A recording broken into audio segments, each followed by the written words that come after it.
There are many heroes who helped in yesterday's explosions at the Boston Marathon. But one big country woman tells us an incredible story of how her son saved her as she was running in the direction of the blast. She was just 400 yards away from the finish line. Because of his military training and tour in Afghanistan, her son was able to distinguish the sounds as bombs and kept her from going any farther. KTAB Night Beat reporter Brenda-Lise Gonzalez has the story. It's a sound that immediately caused chaos. For Stephen Pace, it's a sound that's all too familiar. It's a very definite sound when you hear it. You know, it's just one of those that you don't forget. The former Marine was watching his mom finish the race.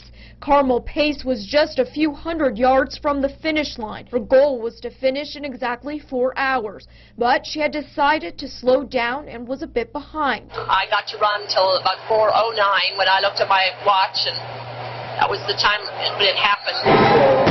She would have been crossing at that exact moment. All of a sudden we heard two explosions about 10-15 seconds apart. Pace immediately ran back and grabbed his mom, stopping her from finishing the race. He then returned to help out others. I had another friend there. His dad was a dentist and his office was right there on the course. So we kind of just set up a little place there for runners to come in and use the landline phone and eat and drink water. Pace is thankful for her son and, more than anything, proud of his heroic reaction. That's their nature and that's what they do, and they're incredible people. For him, it was just instinct. I just kind of had to focus and do what I knew I had to do.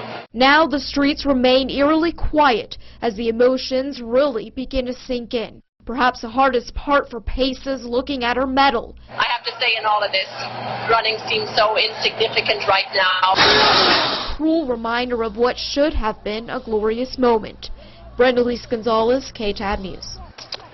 Brenda-Lise, thank you. Pace returned to the site today to pick up the belongings she had left behind at the finish line.